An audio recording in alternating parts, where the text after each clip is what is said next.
ಸರ್ಕಾರ ಇವತ್ತು ಬಾಗಲಕೋಟೆ ಜಿಲ್ಲಾ ಸರ್ಕಾರಿ ಆಸ್ಪತ್ರೆಯಲ್ಲಿ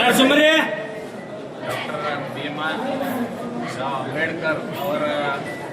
ಸಂಘಟನೆ ಬಾಬಾ ಸಾಹೇಬ್ ಅಂಬೇಡ್ಕರ್ ಕ್ರೀಡಾ ಗ್ರಾಮೀಣಾಭಿವೃದ್ಧಿ ಸಂಸ್ಥೆಯ ವತಿಯಿಂದ ಇವತ್ತು ಈ ದಿನ ಒಂದು ಪವಿತ್ರವಾದ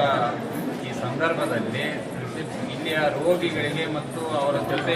ಇರುವಂತಹ ಎಲ್ಲ ಅಟೆಂಡರ್ಸ್ಗಳಿಗೆ ಅನ್ನ ಸಂತರ್ಪಣೆ ಕಾರ್ಯಕ್ರಮವನ್ನು ಅವರು ಹಮ್ಮಿಕೊಂಡಿದ್ದಾರೆ.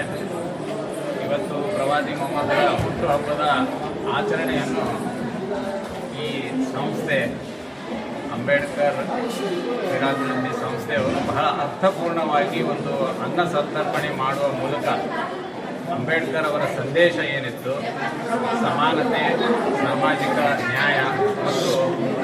ಘನತೆಯಿಂದ ಪ್ರತಿಯೊಬ್ಬ ಮನುಷ್ಯನು ಕೂಡ ಬದುಕಬೇಕು, ಸಹೋದರತ್ವದ ಒಂದು ಭಾವನೆಯೊಂದಿಗೆ ಬದುಕಬೇಕು ಅನ್ನುವಂತಹ ಒಂದು ವಿಶ್ವದಲ್ಲಿ